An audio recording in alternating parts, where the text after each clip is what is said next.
It didn't begin with betrayal. It began with a visit. "My sister is staying with us for a while," Amara said, almost casually. Daniel nodded without thinking much of it.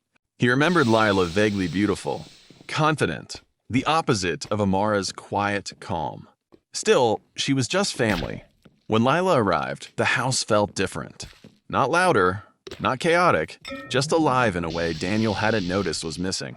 She laughed easily, spoke freely, and looked at him like she was actually listening. At first, it meant nothing. They talked during dinners, joked while washing dishes, shared small conversations that stretched longer each day. Lila asked questions Amara no longer asked, not because she didn't care, but because she already knew him. Lila wanted to discover him, and Daniel found himself wanting to be discovered. "You ever feel like you chose the safe version of your life?" she asked one evening when they were alone. He didn't answer, but the questions stayed. Soon, they started messaging.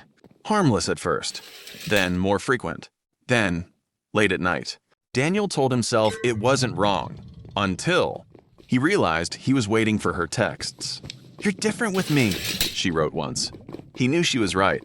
The line between them faded slowly. A glance that lasted too long. A silence that felt too full. A closeness that didn't need explaining. The first time it happened, it didn't feel sudden. It felt inevitable. Afterwards, Daniel sat in silence. "This shouldn't have happened," he said. Lila looked at him calmly. It already did. There was no going back. Amara found out days later. No shouting, no scene. She stood in the doorway, looking at them with a quiet that felt heavier than anger. "How long?" she asked. Daniel said nothing. "That long," she replied softly. She looked at her sister first. "You were the one person," then at Daniel. "And you were the one I trusted." Something broke in that moment.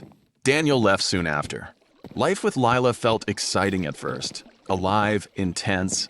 Everything his old life wasn't. But the feeling didn't last. The laughter faded. The connection shifted.